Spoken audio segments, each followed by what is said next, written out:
పులివెందుల ప్రజలు, పర్టికులర్గా పులివెందుల ప్రజలు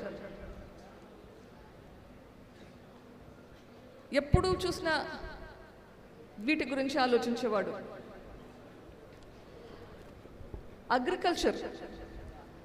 అగ్రికల్చర్ మీద ఆయనకు చాలా అవగాహన ఉండేది.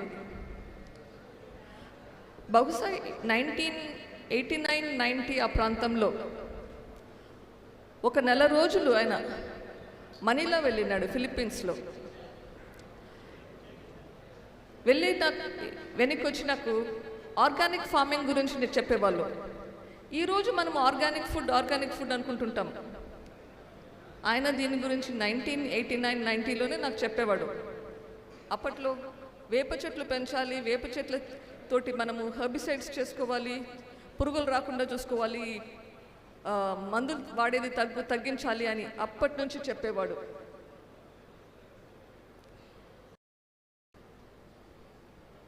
పులివెందులకి నీళ్లు ఎట్లా రావాలి, నీళ్లు ఎట్లా ఎంపీగా కూడా ఆయన అగ్రికల్చరల్ స్టాండింగ్ కమిటీలో ఉండేవాడు. నేను కాలేజ్లో ఉన్నప్పుడు, ఇది బహుశా 1993-94 టైంలో అనుకుంటా, నాతోటి ఎక్కువ under ground drainage system, solid waste management గురించి ఎట్లా చేయాలి, సెగ్రిగేషన్ ఎట్లా చేయాలి, లిక్విడ్ వేస్ట్, సాలిడ్ వేస్ట్. ఇప్పుడు మనం చూస్తున్నాము బ్లూ బిన్స్లో ఒకటి వేయాలి, గ్రీన్ బిన్స్లో ఒకటి వేయాలని. ఈ ఆలోచనలు వెనక్కి ఎప్పుడో ఉండేటివి. అట్లీస్ట్ 93 టైంలో నాకు చెప్పేవాడు దీని గురించి ఎట్లా ఇంప్లిమెంట్ చేయాలి, ఎట్లా పులివెందులకి ఇది తీసుకొని రావాలి అని చెప్పి. ఈ ఆలోచనలో అంతటితోటి మనకి పులివెందుల డెవలప్మెంట్ కూడా చేసేవాడు.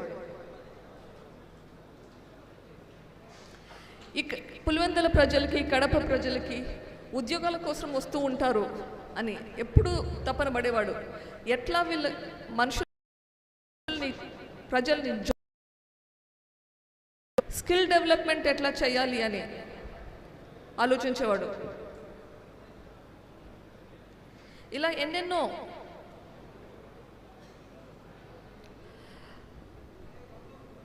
2009లో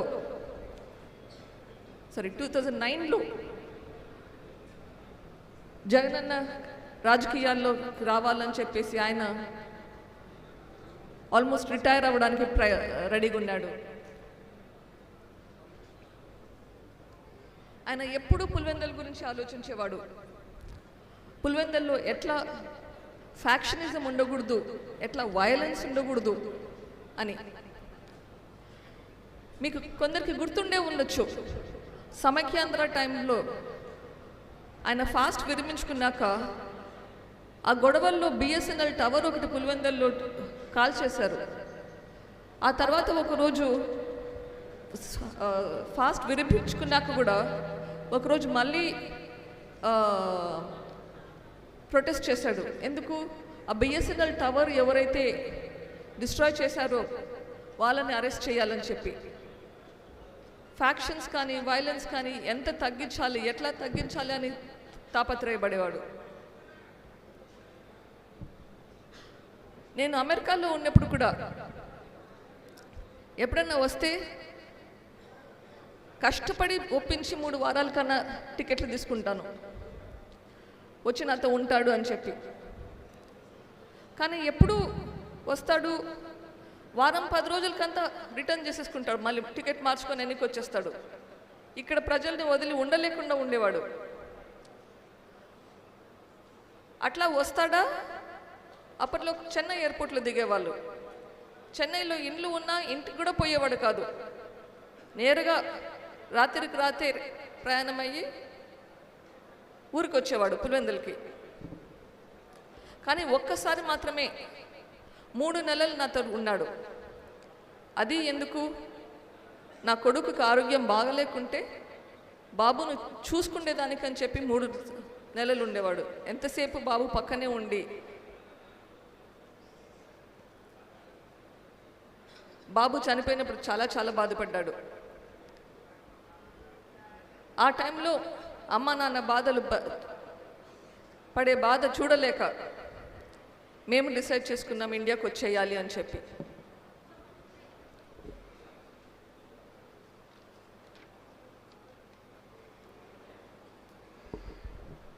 డబ్బు కన్నా, వ్యక్తిగత వైరాల కన్నా ప్రజల శాంతి ప్రయోజనాలే ముఖ్యమని నమ్మిన వివేకం సార్ తన రాజకీయ జీవితం అంతా తన అన్న రాజశేఖర రెడ్డితో కలిసి పనిచేశాడు. అలాంటి మన వివేకం సార్ మనకు దూరం అయ్యే ఆ కాలరాత్రి మనందరినీ విభ్రాంతిలో, దుఃఖంలో ముంచి ఇప్పుడు ఈ రోజుకి 5 సంవత్సరాలు అయ్యింది. ఇంత మంచి మనిషికి అంత కీడు ఎలా జరిగింది, ఎలా తలపెట్టారు అని మనమంతా విభ్రాంతిలో ఉండగా మన జగనన్న ముఖ్యమంత్రి అయినాడు. మీకు గుర్తుండే ఉండొచ్చు, మే 30, 2019 ఆ రోజు మన జగనన్న ముఖ్యమంత్రిగా ప్రమాణ స్వీకారం చేసుకున్న రోజు. ఆ ప్రమాణ స్వీకారం మీకు గుర్తుంటే ఉండాలి. వైఎస్ జగన్మోహన్ రెడ్డి అనే నేను శాసనం ద్వారా నిర్మితమైన భారత రాజ్యాంగం పట్ల నిజమైన విశ్వాసం, విధేయత చూపుతానని, భారతదేశ సార్వభౌమాధికారాన్ని, సమగ్రతను కాపాడుతానని,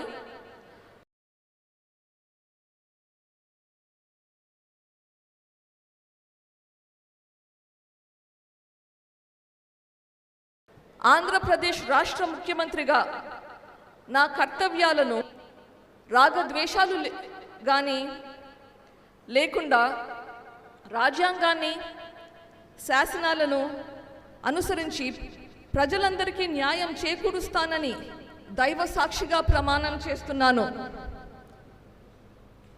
ఇది విన్నట్లు మీకు అందరికీ ఉండాలి. వైఎస్ జగన్మోహన్ రెడ్డి అనే నేను ఆంధ్రప్రదేశ్ రాష్ట్ర ముఖ్యమంత్రిగా నా పరిశీలనకు వచ్చిన లేదా నాకు తెలియవచ్చిన ఏ విషయాన్ని నా కర్తవ్యాలను సక్రమంగా నిర్వహించేందుకు అవసరమైన మేరకు తప్ప ప్రత్యక్షంగా కానీ పరోక్షంగా కానీ ఏ వ్యక్తికి లేదా వ్యక్తులకు తెలియపరచనని లేదా వెల్లడించనని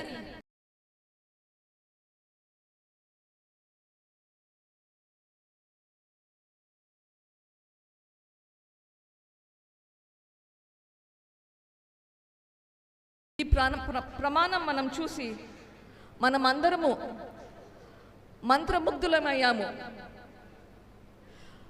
భవిష్యత్తు పట్ల చాలా భరోసా వచ్చింది. ఈ ప్రమాణం ప్రకారం ఆయన బాధ్యతలు నిర్వహించేటప్పుడు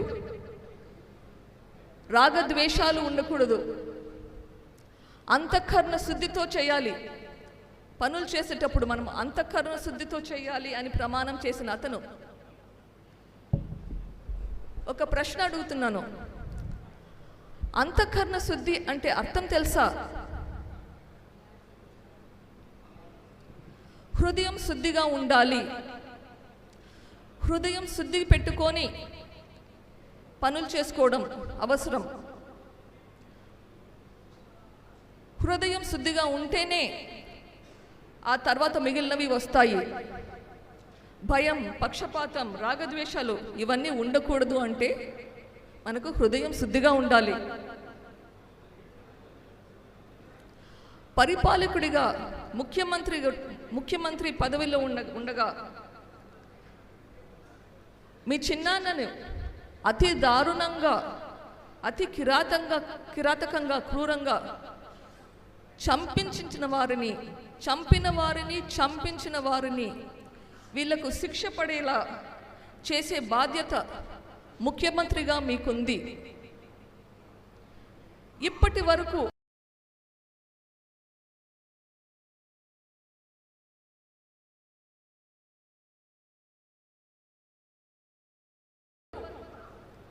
ఆ దిశగా ఎందుకు పనిచేయలేదు?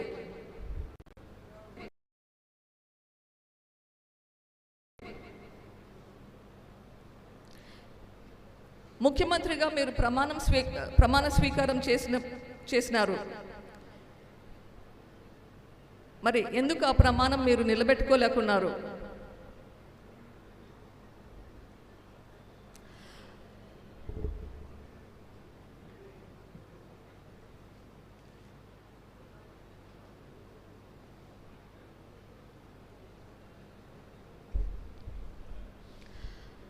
నేరస్తులకు శిక్ష పడేలా పోరాటం చేస్తున్న నా మీద, నా కుటుంబం మీద అదే నేరం మోపుతున్నారు. ఇది సమంజసమా? నాకు నా కుటుంబానికి సంబంధం ఉంటే మా మీద చర్యలు తీసుకోవాలి. అది మీ బాధ్యత.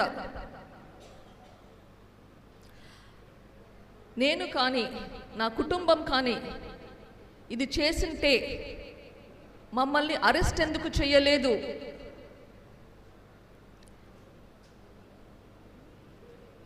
మీరు ముఖ్యమంత్రిగా ఈ గవర్నమెంట్ను నడిపిస్తున్నారు. ఇది సునీత కుటుంబం చేసిందని మీరు చెప్పడం ఎబ్బేటుగా లేదు? అధికారంలో ఉండి ఆరోపణలు వేస్తున్నారు. ఇది మీ ప్రభుత్వం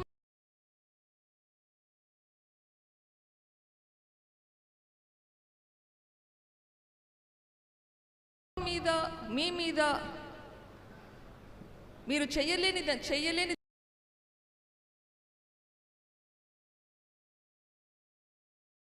ఎవరికి కంప్లైంట్ చేస్తున్నారు? మీరు గవర్నమెంట్లో ఉన్నారు. ఇన్వెస్టిగేషన్ ఏజెన్సీకి కంప్లైంట్ చేస్తున్నారా, లేదా ప్రజలకు కంప్లైంట్ చేస్తున్నారా? ఆరోపణలు చేస్తున్నారు. గవర్నమెంట్లో ఉండి అది తప్పు అనిపించడం లేదా మీకు? మీ బాధ్యత మీరు ఎందుకు చేయడం లేదు?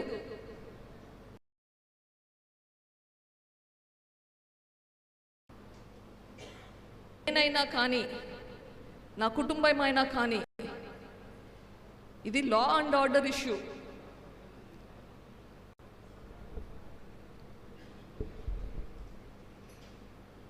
రాష్ట్రంలో లా అండ్ ఆర్డర్ అనేది ఉండాలి.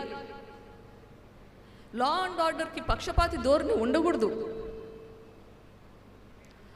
సిబిఐ వాళ్ళు ఒక న్యూస్ పేపర్లో ఒక అడ్వర్టైజ్మెంట్ వేశారు. ఎవరికైనా ఏదైనా సమాచారం ఉంటే, ఈ హత్య గురించి ఏదైనా సమాచారం ఉంటే అది వాళ్ళకి అందజేస్తే 5 లక్షల రివార్డు కూడా ప్రకటించారు.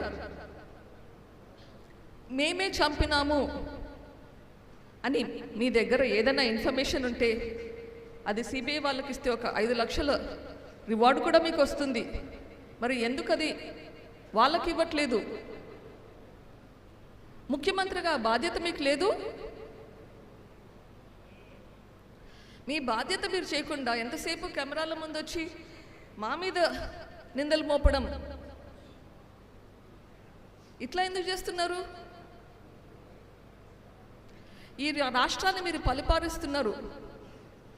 ఇట్లా నిందలు మోపడం, మీ పని మీరు చేయకుండా ఉండడానికి మీకు సిగ్గుగా లేదు? పదే మేం చేశామంటున్నారు, మా కుటుంబం చేశామంటున్నారు, సునీత కుటుంబం చేశామంటున్నారు. పోనీ జూన్ 2019 నుంచి మార్చ్ 2020 వరకు ఈ ఇన్వెస్టిగేషన్ మీ ప్రభుత్వమే చేసింది. ఆ టైంలో అన్న మమ్మల్ని అరెస్ట్ చేసిండొచ్చు కదా? మీరు వేసే నిందలన్నీ విడ్డూరంగా అనిపిస్తుంది. మీరు చేయలేకనే కదా ఇన్వెస్టిగేషన్ సిబిఐకి అప్పగించింది. సాక్షిలో రకరకాల కథనాలు వేస్తున్నారు. సాక్షి చైర్మన్ భారతి గారికి నాకు విన్నపం, మీ దగ్గర ఆధారాలు ఉంటే అవి దయచేసి ఇన్వెస్టిగేషన్కి ఏజెన్సీకి పోలీసులకి అప్పగించండి. ఇన్ఫర్మేషన్ ఉండి అది పోలీసులకు ఇవ్వకుంటే అది నేరం, ఇట్స్ అ క్రైమ్. మీ దగ్గర ఉన్న ఇన్ఫర్మేషన్ దయచేసి పోలీసులకి ఇవ్వండి, ఇన్వెస్టిగేషన్ చేయమని చెప్పండి. లేదా మీకు సిబిఐ మీద నమ్మకం లేకుంటే కోర్టుకు వెళ్ళండి, కోర్ట్ మానిటర్డ్ ఇన్వెస్టిగేషన్ అడగండి. అట్లా ఇన్వెస్టిగేషన్ చేస్తే మరీ మంచిది. సీతకు అగ్ని పరీక్షల బయటికి నిందలు లేకుండా బయటకు వస్తాం.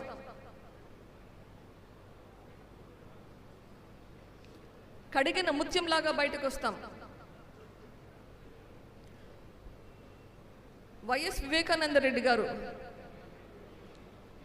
ఆయన దారుణంగా చంపబడిన రాత్రి వరకు మీరే చెప్తున్నారు, రాత్రి ఆ రోజు అంతకుముందు రోజు రాత్రి 11 గంటల వరకు ఇంటికి వచ్చినంత వరకు మీరు ముఖ్యమంత్రి కావాలని తాపత్రయపడుతూ ప్రచారం చేస్తున్నారు.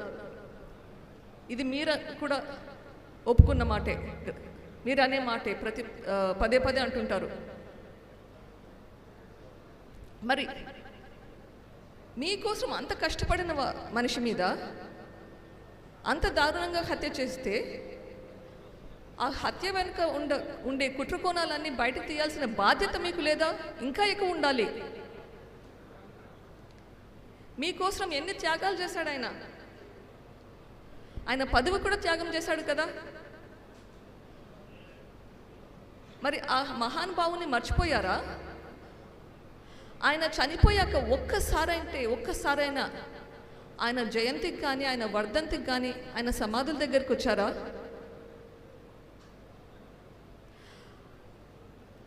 రెండు 2019లో ఎలక్షన్లు అయిపోయినాక ఆయన మీకు చేసిన మేలుల గురించి ఒక్కసారన్నా మాట్లాడారా? గుర్తు చేసుకున్నారా?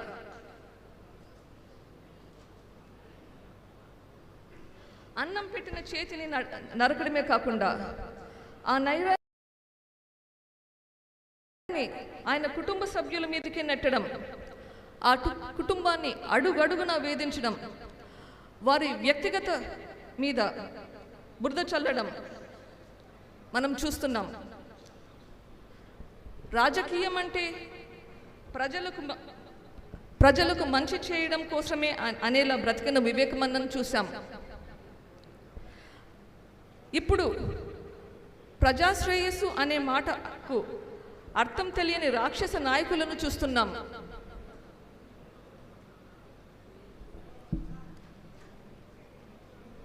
తండ్రిని కోల్పోయిన దుఃఖంలో తల్లడిల్లుతూ న్యాయం కోసం పోరాడే ఆడకూతురు ఒకవైపు, చంపించిన వాళ్ళు వాళ్ళని రక్షిస్తున్న ప్రభుత్వము, వీళ్ళందరినీ ఒకవైపు చూస్తున్నాం. మరి మనం ఎటువైపు, మీరందరూ ఎటువైపు? చూస్తూనే ఉండిపోదామా? కళ్ళు తెరుచుకొని నోరు మూసుకొని విభ్రాంతిలోనే ఉండిపోదామా? మనం స్పందించాల్సిన సమయం వచ్చింది. స్పందించే అవకాశం కూడా ఉంది మనకిప్పుడు. మన గుండెల్లో అణిగి ఉన్న ఆక్రోశాన్ని, ఆవేశాన్ని మౌనంగా అయినా సరే వెల్లడించే అవకాశం వచ్చింది. మీరు నిశ్చయించుకోవాలి. ఒక భవనాల్ని కట్టించేటప్పుడు వాటికి పునాదులు అన్నది చాలా చాలా ముఖ్యం. మనకందరికీ తెలిసిందే. వైఎస్ఆర్సిపి పునాదులు రక్తంలో మునిగి ఉన్నాయి.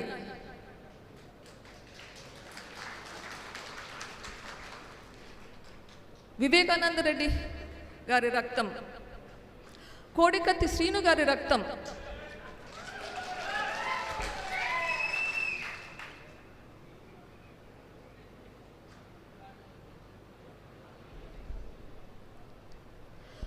పదవులు త్యాగం చేసిన చిన్నాన్న రాత్రనక పగలనక అన్న కోసం తిరిగిన చెల్లి వీళ్ళకిచ్చిన కానుకలు మనం చూసాం. కృతజ్ఞత అంటే ఇదేనా? వైఎస్ఆర్సీపీ ఎంపీలకు, ఎమ్మెల్యేలకు, నాయకులకు మీకందరికీ ఒక సలహా. మీ భవిష్యత్తు కోసం ఈ గవర్నమెంట్ నుంచి బయటికి రండి. లేకపోతే మీ భవిష్యత్తు గురించి మీరు ఈ గవర్నమెంట్ నుంచి బయటికి రండి, లేకపోతే ఈ పాపం మీకు కూడా చుట్టుకుంటుంది. ఆయనతో పాటు మిమ్మల్ని కూడా ఊబిలోకి తీసుకెళ్తాడు. ఈరోజు మన వివేకం సార్ది 5వ వర్ధంతి. ఈరోజు మనమందరము ఒక సంకల్పం చేద్దాం. వివేకం సార్ ఆత్మసాక్షిగా సంకల్పం చేద్దాం. మన ఓటు ద్వారా ఒక పుణ్యకార్యం చేద్దాం. దీన్ని ఒక పోరాటంలా మారుద్దాం. ఈ పోరాటంలో మీరందరూ భాగం కండి. ఈ పోరాటం మీ పోరాటంగా చేయండి. రాష్ట్రంలో అన్ని ప్రాంతాల వారు ఈ 5 ఏళ్లుగా నాకు ఇచ్చిన ఈ ధైర్యాన్ని ఇప్పుడు లోకానికి చూపించే సమయం వచ్చింది.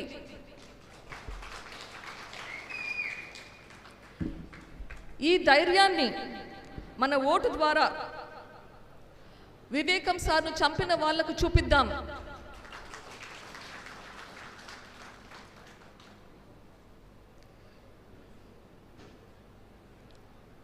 తప్పు మీద మంచి గెలవగలదని చూపిద్దాం. అబద్ధం మీద నిజం గెలవగలదని చూపిద్దాం. అన్యాయం మీద న్యాయం గెలవగలదని నిరూపిద్దాం. Thank you.